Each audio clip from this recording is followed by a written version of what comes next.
చేసి ఒక 500 200 3 పూట వెళ్ళకే పెద్ద వెళ్తలేదు మాకు.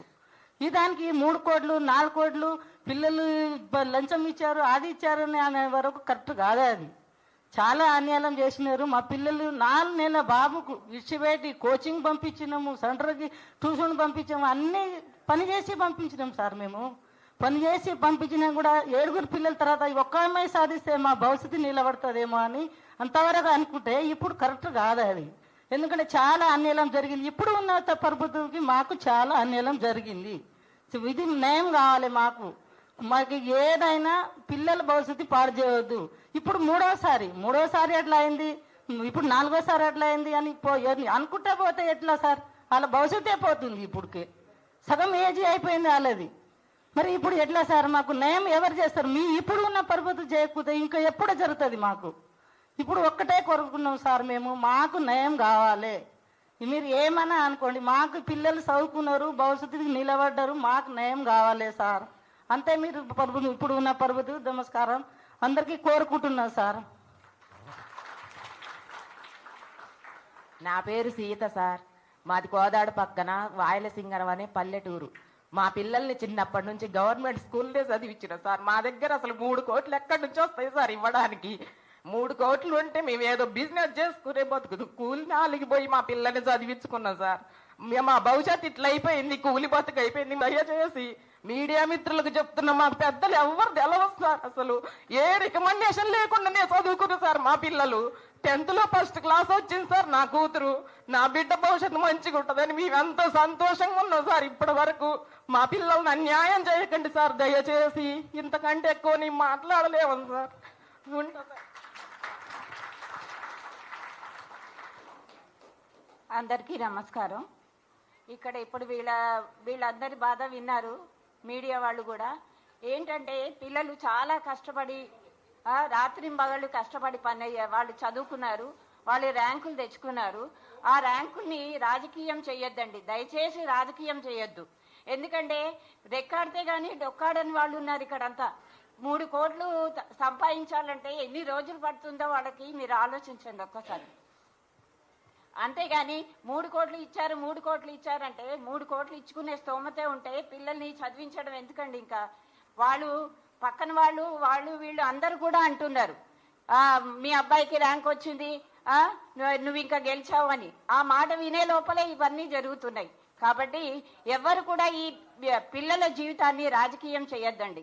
వాళ్ళు రేయింబగళ్ళు అసలు అన్నీ మర్చిపోయారండి. అసలు నిద్ర లేదు, అన్నం లేదు, ఏం లేదు, దీని మీదనే తిరుగుతూ ఉన్నారు. కాబట్టి నేను ప్రభుత్వానికి విన్నపం చేసుకునేది ఏంటంటే పిల్లల జీవితాన్ని రాజకీయం చెయ్యొద్దు, వాళ్ళకి న్యాయం చేయండి. వాళ్ళని ఎలాగైనా కూడా ఇప్పుడు న్యాయం జరిగితేనే కదండి రేపొద్దున వచ్చే పిల్లలకి న్యాయం అనేది తెలుస్తుంది. న్యాయం లేకపోతే ఇంకా రేపొద్దున వచ్చే పిల్లలు కూడా అన్యాయానికి గురవుతారు. అందరినీ అన్యాయానికి గురి చేయొద్దు. దయచేసి అందరికీ మీరు న్యాయం చేసి వాళ్ళ జీవితానికి ఒక బాట చూపించండి. తల్లిదండ్రులకి ఆశను అనేది కల్పించండి. ఎంతమంది తల్లిదండ్రులు ఎంత బాధపడుతున్నారు వాళ్ళలేదు. 10 మందికి వస్తే 10 మంది చదువుకుంటే ఒక్కళ్ళకే ర్యాంక్ వస్తుంది. అలా అంటే 10 మంది మంచి వాళ్ళు కాదని కాదు, వాళ్ళు మళ్ళీ రాసుకొని మళ్ళీ ప్రయోజకులు అవ్వచ్చు.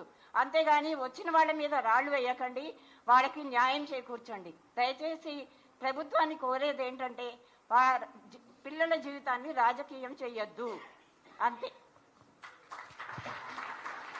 అందరికీ నమస్కారం అండి.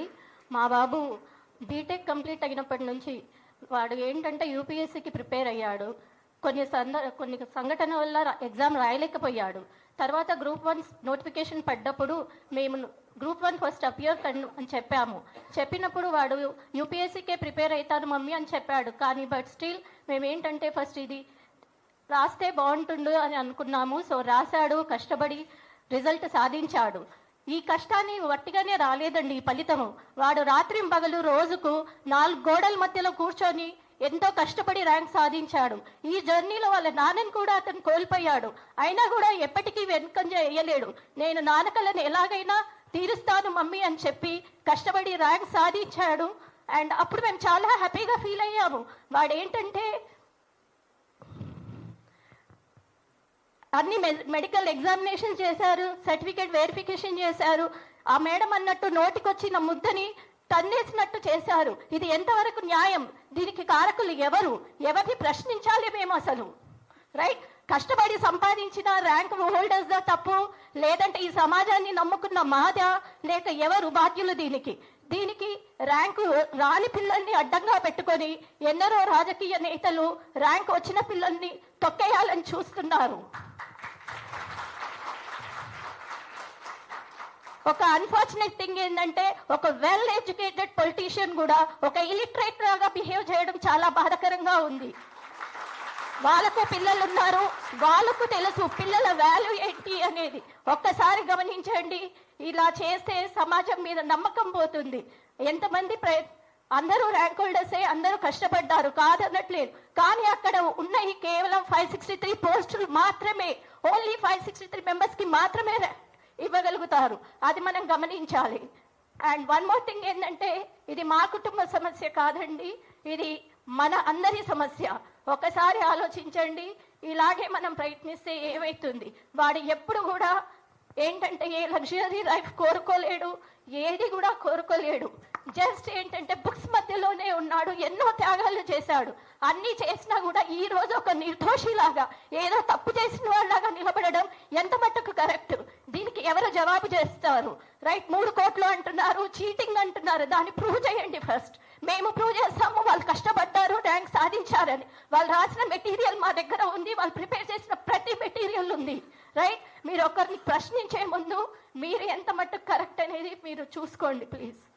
నేను దయచేసి కోరేది ఒకటే, ఇక్కడ పిల్లల్ని తప్పు పట్టకండి, కష్టపడిన పిల్లలకి ఉద్యోగం ఇవ్వండి.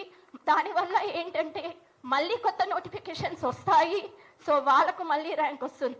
నేను ఏదైనా తప్పుగా మాట్లాడితే క్షమించండి, బికాస్ ఇవన్నీ మాకు కొత్త, ఇవేమి మాకు అలవాటు ఉన్నాయి కాదు, పొలిటీషియన్స్ మీ కాదు, ఏది కాదు, ఒక సామాన్య ప్రజలం మేము. Thank you.